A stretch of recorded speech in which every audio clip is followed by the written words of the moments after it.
Bobby was invited to take part in a famous game show. If she got all the answers correctly, she would win the prize of $1 million. For the first round, she needed to match the bird in the image with its correct shadow.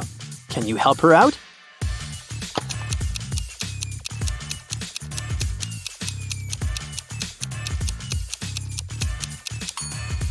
Yep, it's the fifth shadow. That's the correct one.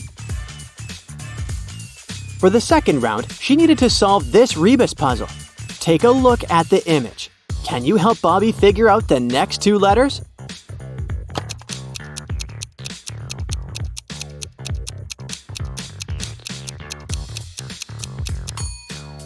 The answer was staring her right in the face, quite literally. The next two letters were A and W, which are the initial letters of the word and plus the word why. Next up, the game show host projected this image right in front of her. He asked her if she could find the hidden number in the image. Can you guess which number Bobby answered?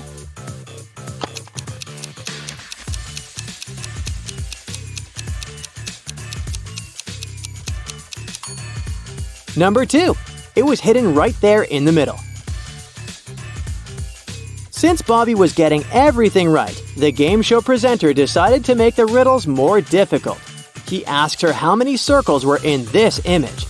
Can you help her out here?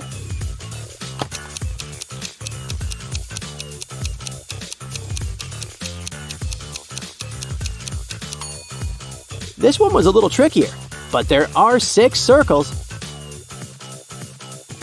Bobby was getting closer to the final round, so the host decided to make her life a bit more difficult. He picked a riddle that 90% of the people failed to know the answer to. Take a look at this image. The host asked Bobby to cut the main object in the image into 4 equal parts. How could Bobby do that?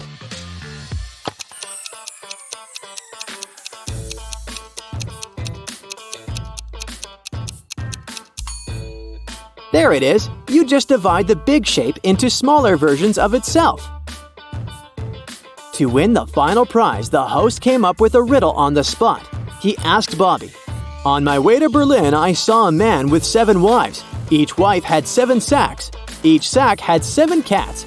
Each cat had 2 kittens. How many were going to Berlin?" Can you help Bobby figure out the answer to this riddle?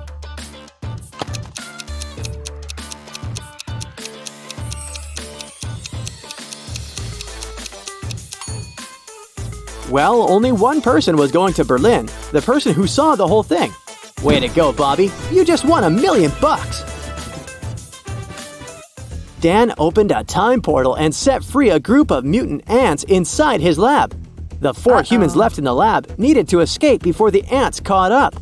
To do so, they needed to cross an old rope bridge hanging on top of a massive gorge. By Dan's calculations, the ants would catch up with the lab team in 17 minutes. They needed to get everyone across the bridge before that. Dan was the fastest one in the group. He could cross the bridge in 1 minute. The lab assistant, Becky, could cross it in 2, but the janitor and the professor were slower. The first needed 5 minutes and the second needed 10.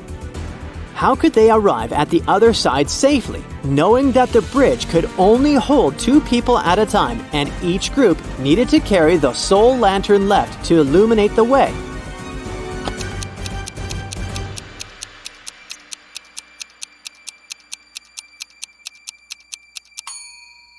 Here's how it works. Dan and Becky cross first, carrying the lantern. After 2 minutes, both of them are across the bridge and Dan, the quickest, runs back with the lantern. Then the professor and the janitor cross together, taking them 10 minutes. In total, 13 minutes have elapsed. Becky grabs the lantern from them and dashes across the bridge to help Dan get across. With 2 minutes left on the clock, Dan and Becky arrive safely on the other side, just in time to cut the rope and save their lives. Alice had an epic fight with her best friend, Jen. They were supposed to go hiking together, but after the fight, Alice decided to go alone. After a long walk, she found a place to settle down for the night. She made all the provisions to have a safe camping night, but the next morning when she woke up, she saw that her food bag was empty. Someone had stolen all the food inside and only left the bag. Take a look at the image. Can you find out who the culprit was?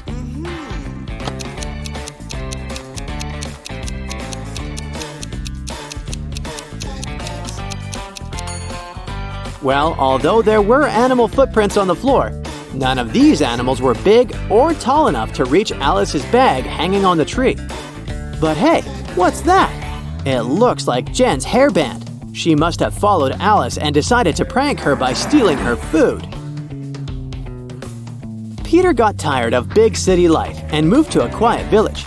He opened a small coffee shop and his place soon got popular. His coffee shop was the talk of the town. Farmers, hipsters, and travelers came all over the region to drink his famous cappuccino. He even won an award for best coffee shop in the area. Until one night, someone broke into the coffee shop and stole his yearly supply of milk and coffee. Peter decided to investigate on his own and interrogated 4 suspects. Dylan, a painter, said he'd been out of the city that night. Leah, who worked at the coffee shop, said she had been working on a personal project all night long. Vanessa said she'd been rehearsing a dance for the upcoming New Year's presentation. And Jason, a farmer, said he'd been taking care of his cattle. Take a look at the suspects. Can you figure out who's the culprit?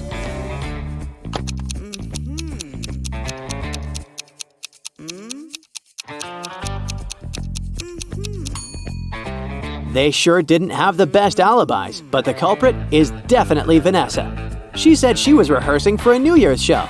But take a look at these flowers. It's clearly spring. For a school challenge, 100 students received a number between 1 and 100. Each student was instructed to go inside a classroom that had exactly 100 boxes, randomly numbered between 1 and 100. Inside each box there was a slip of paper, also containing a random number between 1 and 100. Now, each student needed to enter the classroom on their own and find the box that contained the slip of paper with the student's number on it. But to do so, the student was only allowed to open a maximum of 50 boxes.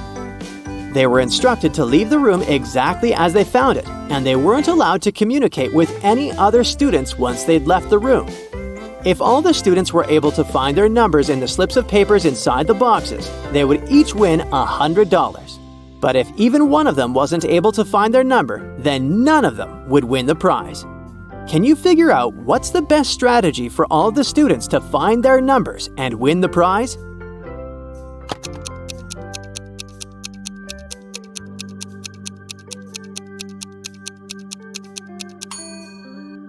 This riddle sure isn't obvious, but let's check out how it could work. If each student searched for their numbers randomly, they would each have a 50% chance of finding the box with their number inside.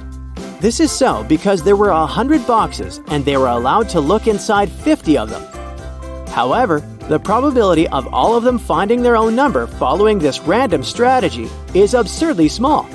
So, to increase their chances of collectively finding their numbers, they would need a better strategy. The students could use something called the loop strategy. Once entering the classroom, they should go directly towards the box that had their number on top of it. The number inside probably wouldn't be their number, but that's okay. They should check the number inside the box and go look for the box with that same number on top of it, and so on and so forth. They should keep doing this until they find the slip with their number on it. This strategy means that 31% of the time, all students would be able to find their number and win the prize. It's not a huge probability, but hey, at least they'll have fun trying to figure all of this out.